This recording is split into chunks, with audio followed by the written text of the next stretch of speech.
سمندر کی وہ تہیں جہاں سخت اندھیرا ہے۔ ابن عربی فرماتے ہیں، شیخ محی الدین اکبر ابن عربی ارطغرل کے مرشد، وہ فرماتے ہیں کہ اس تہ میں رہنے والے کو، اس تہ میں رہنے والوں کو اللہ جل شانہ نے ایک وظیفہ دیا ہوا ہے، تو وہاں جا کے رزق دیتی ہے یہ آیت، وہاں رزق کے دروازے، رزق کے خزانے کھلواتی ہے یہ آیت۔ اور کیسے آتے ہیں؟ فرمایا کہ وہاں کی مخلوق، اس کے حروف بکھرے ہوئے ہیں، وہاں چھوٹی بڑی چٹانیں ہیں، اس کی مخلوق حروف بکھرے ہوئے ہیں، اللہ نے ہر چٹان پہ ایک حرف لکھا ہوا ہے، وہ گہرا اندھیرا، گہرا اندھیرا، اور گہرے اندھیرے میں چٹانیں اور پہاڑ ہے، اور آپ کی سائنس کہتی ہے پہاڑی سلسلہ سب سے بڑا خود سمندر میں ہے۔ یہ جتنے پہاڑی دیکھ رہے ہیں، کیٹو ہیں، سب کچھ ہے، یہ تھوڑے ہیں، اس سے کہیں زیادہ پہاڑی سلسلہ خود سمندر میں ہے، خود سمندر میں ہے، پہاڑی سلسلہ خود سمندر میں۔ جو سمندر کے اندر مخلوق رہتی ہے، جو سمندر کے اندر مخلوق رہتی ہے، وہ کہاں سے کھاتی ہے، کہاں سے پیتی ہے، کہاں سے جاگتی ہے، کہاں سے زندگی کا سوال کرتی ہے اور سانسیں لیتی ہے، نیچے سانس کہاں سے آتی ہے؟ کہا کہ 11 کلومیٹر نیچے تک تو گہرائی ہے، اس سے بھی اگلی گہرائی ہے، 11 کلومیٹر سمندر، وہاں مخلوق رہتی ہے، اور وہاں ان کو آکسیجن، سانس، زندگی سب کچھ ملتا ہے۔ کہاں سے ملتا ہے؟ ابن عربی فرماتے ہیں، شیخ محی الدین اکبر ابن عربی ارطغرل کے مرشد، وہ فرماتے ہیں کہ اس تہ میں رہنے والے کو، اس تہ میں رہنے والوں کو اللہ جل شانہ نے ایک وظیفہ دیا ہوا ہے۔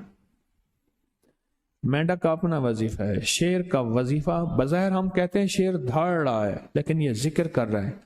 آپ نے دیکھا صبح اور شام چڑیاں اکٹھی ہو کے ایک محفل لگاتی ہیں ذکر کی، ایک درخت پہ نا اکٹھی ہوتی ہیں بہت زیادہ، اور اتنا شور ہوتا ہے، اتنا شور ہوتا ہے، اس شور میں کیا ہے؟ ہمارے مطابق شور ہے، لیکن ان کی مجلس ذکر ہو رہی ہے، محفل ذکر ہو رہی ہے، اللہ کا ذکر کرتی ہیں، ہر مخلوق اللہ کا ذکر کرتی ہے، ہر مخلوق اللہ کی تسبیح پڑھتی ہے، ہر مخلوق اللہ کے گن گاتی ہے، ہر مخلوق اللہ کا ذکر کرتی ہے۔ اور جو تہوں کے اندر رہتی ہے، جو تہوں کے اندر رہتی ہے، وہ تسبیح کیا کرتی ہے، وہ ذکر کیا کرتے ہیں، وہ کیا تسبیح پڑھتے ہیں؟ اللہ جل شانہ نے اس مخلوق کو ایک ذکر دیا ہے، وہ یہ توبہ، سورۃ توبہ کی آخری 2 آیات۔ عجیب بات ہے، حیران۔ ابن عربی کی کسی سے خواب میں ملاقات ہوئی، تو خواب میں ملاقات کے دوران گفتگو میں انہوں نے یہ بات بتائی، اور باتیں بتائیں، گفتگو میں یہ بات بتائی کہ مخلوق جو سمندر کی گہرائیوں میں ہے، جہاں ایسی مخلوق ہے آج تک انسان کی مشینیں، وہ آبدوز ہے یا کوئی مشین، آج تک نہیں پہنچ سکی، ابھی تک نہیں پہنچی۔ سائنس کو اس بات کا اعتراف ہے کہ ہم سمندر کے صرف 1% حصے کو دیکھ سکے ہیں، 99% حصہ ویسے کا ویسے پڑا ہے جو اللہ نے لاکھوں اربوں سال سے بنایا ہے، بس ویسے پڑا ہے، آج تک اس کو ہم دیکھ ہی نہیں سکے، قرید ہی نہیں سکے، اور دوسرے لفظوں میں وہاں ہماری پہنچ نہیں ہے، پہنچ نہیں ہے۔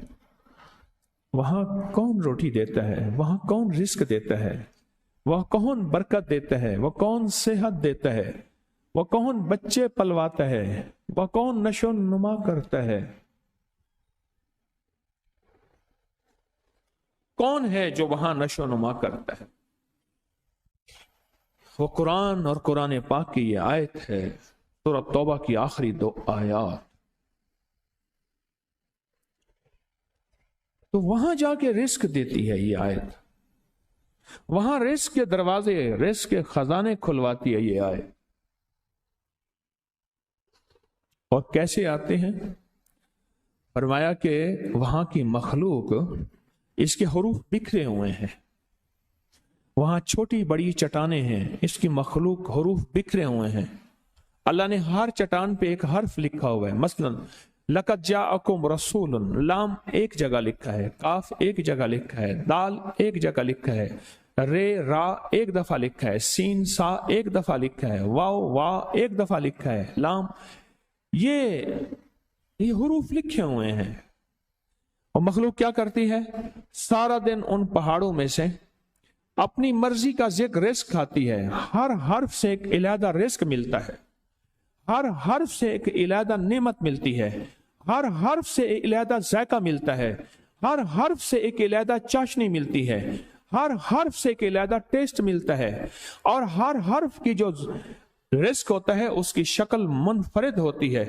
جیسے موسیٰ علیہ السلام کو من و سلوہ ملا، 40 سال ان کی مخلوق کو من کا ذائقہ اپنا تھا، سلوہ کا ذائقہ اپنا تھا. من میٹھا تھا، سلوہ نمکین تھا. جس کو میٹھا کھانے کو دل کرتا تھا وہ میٹھا کھاتا تھا، جس کو نمکین کھانے کو دل کرتا تھا وہ نمکین کھاتا تھا. اس آیت کے ہر حرف کا ایک رزق، اس کا ذائقہ علیحدہ ہے. پھر جس کو جو ذائقہ چاہیے ہوتا ہے، وہ مچھلی، وہ مخلوق، وہ کیڑا، انواع و اقسام کے کیڑے ہیں، وہ وہاں جاتے ہیں. جب وہ وہاں پہنچتے ہیں وہ اس مخلوق کو جا کے دیکھتے ہیں، وہ پہاڑ، وہ اپنا رزق اسے دیتے ہیں کہ تیرا مقدر اللہ نے یہاں رکھا ہے، اور جو تجھے ذائقہ چاہیے وہ ذائقہ یہ موجود ہے. عجب نظام ہے اس کریم. اس آیت کی تہ تک ہم کیسے پہنچے، اس آیت کے رازوں تک ہم کیسے پہنچے، ہمارے ذہن